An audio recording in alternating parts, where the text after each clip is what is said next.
Në sallën e konferencave të seminarit ndërgjuhëzian Nëna Këshillit të Mirë në Shkodër është organizuar një konferencë shkencore. Tema e konferencës ishte të qëndrosh human në kohën e inteligjencave artificiale. I ftuar ishte Fabio Pasqualetti, docent i teorive sociale të komunikimit dhe dekani i Fakultetit të Shkencave të Komunikimit Social në Universitetin Papnor Salesian, Rom.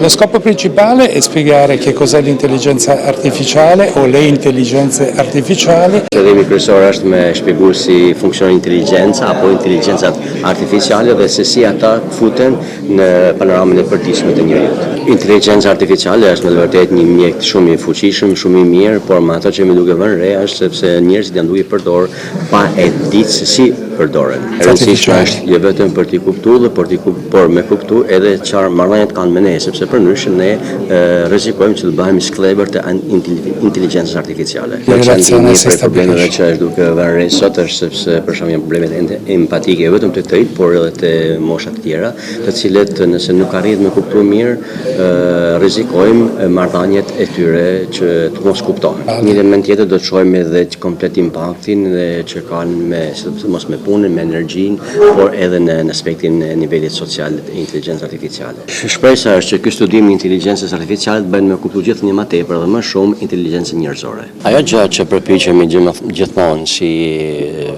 Shkolla Studime Filozofike e Teologjike që ndodhet pranë seminarit ndërgjuhëzian Zoja Këshillit të Mirë në Shkodër, është që pikërisht një herë apo dy herë në vite përmes konferencave shkencore me personazhe dhe me person të garantuar në fushat e ndryshme të cilët i ftojmë, të japim një këndvështrim paksa më të gjerë, por edhe një këndvështrim profesional të fushës.